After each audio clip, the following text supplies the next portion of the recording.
Hello friends, मी अक्षता. माझ्या चॅनलवर तुमच्या सगळ्यांचं स्वागत आहे. आज मी आले मांडवी बीचला आणि माझ्याबरोबर आहे माझा पार्टनर जय. तर आजच्या व्हिडिओमध्ये आपण बघणार आहे मांडवी बीच. चला तर मग आजचा व्हिडिओ बघूया. आम्ही आता ऑटोने मांडवी बीचला उतरलो आहे आणि इथे समोर आपल्याला कमानी दिसते. त्या कमानीवर लिहिलेलं आहे द गेटवे ऑफ रत्नागिरी. आणि इथून आतमध्ये एंट्री केल्यावर आपल्याला सुंदर असा वॉकवे दिसतो आणि खूप सारे बेंच आहेत बसण्यासाठी. अरबी समुद्र आणि रत्नदुर्ग किल्ल्याने वेढलेले असल्यामुळे याला रत्नागिरीचे प्रवेशद्वार असेही म्हणतात.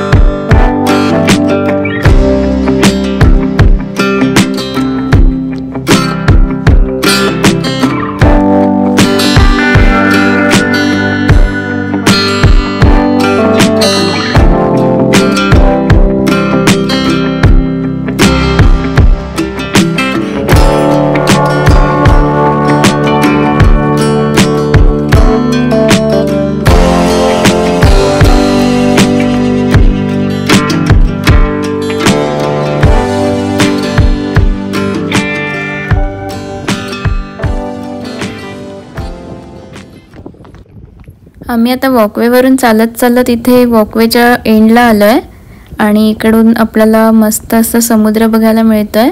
वॉकवेच्या स्टार्ट टू एंडपर्यंत खूप सारे बेंचेस आहेत जिथे आपण बसू शकतो आणि मस्त सूर्यास्ताचा आणि समुद्राच्या लाटांचा मस्त असा आनंद घेऊ शकतो. आता दुपारचे 3:30 पावणे 4 झालेत, त्याच्यामुळे आता समुद्राला भरती नाही आहे. पण हेच जर आपण संध्याकाळच्या टायमिंगला आलो तर इथे वॉकवेवर पण पाणी येतं. आता ह्या टायमिंगला पाणी खूपच कमी आहे, त्यामुळे इथे दगडी पण दिसत आहेत पूर्ण. आणि इथे आपण फोटोशूट पण छान करू शकतो. जर संध्याकाळच्या टायमिंगला आलं तर सनसेट बरोबर फोटोशूट आणखीनच छान होतं. इथे समोर आणखी एक वॉकवेसारखं काहीतरी दिसतंय. ते बहुतेक जहाजांपर्यंत पोहोचण्यासाठी बांधण्यात आलेलं असावं. आणि इथे डोंगरावर आपल्याला लाईट हाऊस दिसतोय. लाईट हाऊसच्या शेजारी आपल्याला रत्नदुर्ग किल्ला पण दिसेल. आणि इथे आता समुद्राच्या पाण्याचा मस्त खळखळ असा आवाज येतोय. एकदम छान आणि प्रसन्न वाटतंय. जर तुम्ही संध्याकाळपर्यंत इथे थांबलात तर तुम्हाला सनसेटचा पण आनंद घेता येईल. आम्ही पण आता ह्या ठिकाणी इथे खूप सारे फोटोज काढले, व्हिडिओ काढले. इथे खूप सारे फोटो काढून झाल्यावर आम्ही आता इथे वॉकवेवर असलेल्या शेडमध्ये चाललोय. इथे एक शेड आहे जी सावलीसाठी बांधण्यात आलेली आहे आणि तिथे बसण्याची पण सोय आहे. तर आम्ही आता त्या शेडमध्ये चाललो आहे, कारण आता इथे 4 वाजले तरी पण ऊन खूप जाणवत आहे. त्याच्यामुळे आता आम्ही सावलीमध्ये बसून मस्त समुद्राच्या पाण्याचा आणि इथल्या शांततेचा आनंद घेणार आहे.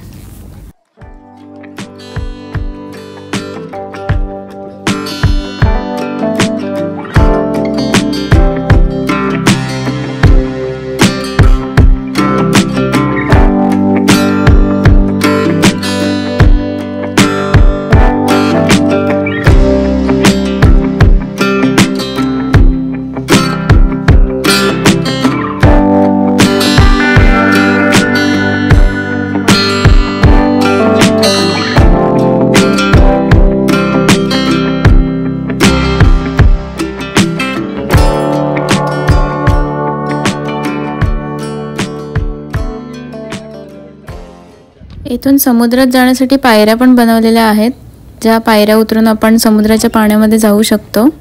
हा एक अतिशय सुंदर, मोठा, स्वच्छ आणि काळ्या वाळूचा समुद्रकिनारा आहे, त्यामुळे याला काळा समुद्र असे पण म्हणतात.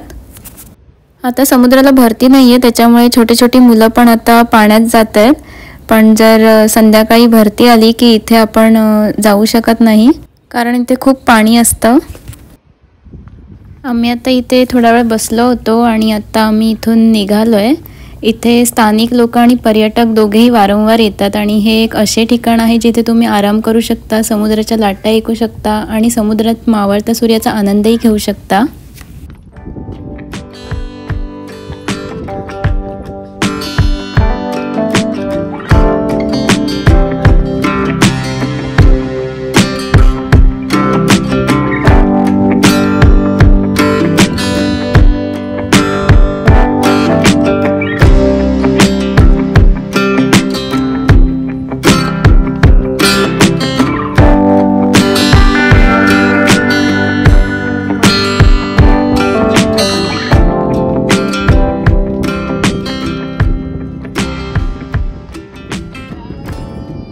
वॉकवेवरून वाळूमध्ये जाण्यासाठी इथे पण पायऱ्या बनवलेल्या आहेत. त्या पायऱ्या उतरून आम्ही आता वाळूमध्ये चाललो आहे.